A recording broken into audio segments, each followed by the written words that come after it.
In August 2023, Manchester United spent £73 million on a 20-year-old centre-forward. He's now played for 4 clubs in the last 20 months, and a year ago, he was sitting on the bench in the Danish Superliga.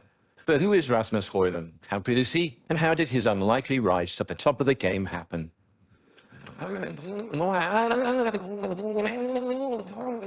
Hojlund is from Hørsholm, which is an hour's drive north from Copenhagen in Denmark. It's a quiet and peaceful place. The smells are good, and the local amateur football club is Hørsholm Østerod Idrætsklub, also known as HUI. Manchester United's new striker joined HUI when he was 4 years old, and he was one of the better players among his peers, with his physique proving a particular asset as he grew and moved through the age groups. Ability-wise, though, he did not stand out. There were other players in that group just as good. Rasmus wasn't particularly fast or had extraordinary technical capabilities, says Christian Moreau, the club's sporting director. He was just someone that loved to play football. Rasmus is and always has been a hard worker. Every chance he could, he was to be found on the pitch outside of training hours.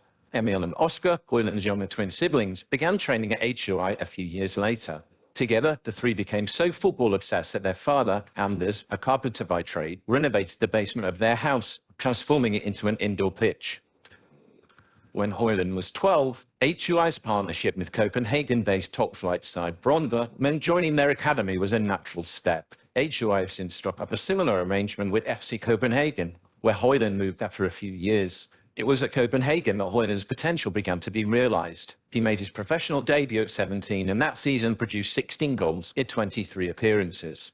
But of his 32 senior games for Copenhagen, just 3 were starts. From his debut against Aarhus in October 2020 to his final match 14 months later, he was usually a substitute. In his 791 minutes for Copenhagen, there was not one full 90 played. It is an indication of what has been interpreted in some quarters as a lack of belief in Hojlund among Copenhagen's senior staff. His technical ability was questioned and his physical attributes overlooked.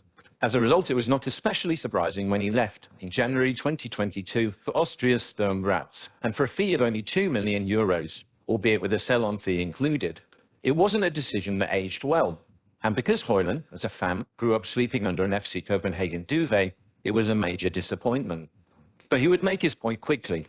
He made a blistering start for Sturm Graz, scoring 4 goals in his first 3 games and making an immediate impression in Austria's second city. He left a mark on opponents too. He will be worth every penny, said Tyrol defender Raphael Buenek after facing Hojlund. He's an absolute machine.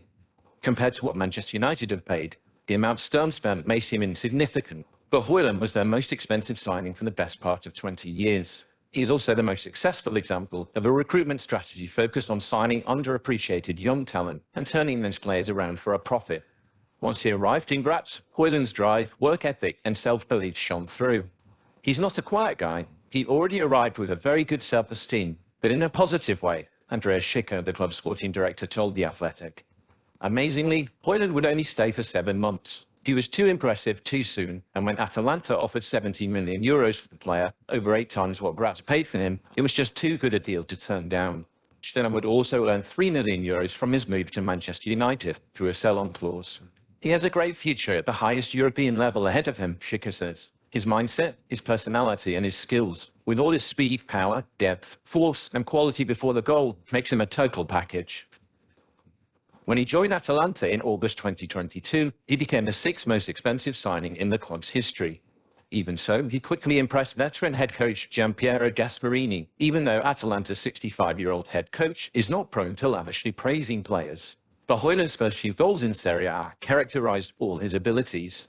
A poacher's tap-in against Monza, a delicate chip against Bologna, a breakaway against Salernitana, and most memorably, a thunderous strike against Spezia that cannoned in off the bar. He's extraordinary, Gasperini said. You could see straight away that he was very gifted. Hojlund was also showing significant improvements in individual areas. He may not have been especially well known for his speed in his early days, but over time, it developed into a devastating weapon. Technically, he's always showing us different things, Gasperini said at the time, stressing how much of a self-starter Hojlund was.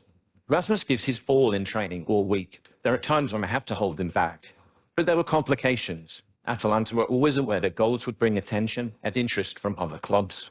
After setting speculation raging with the hat-trick against Finland in March's Euro 2024 qualifiers and 2 more goals against Kazakhstan 4 days later, Gasperini felt Hojlund lost his way. The rumours turned his head, and the compliments dazzled him a bit, he said. He's going to have to learn how to handle them, and fast. He's young and can't think he has nothing else to learn.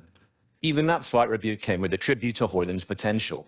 The ladder he's on is infinite, Gasperini added, shortly before Atalanta became the second club in a year to make an enormous profit on a forward who has emerged at a startling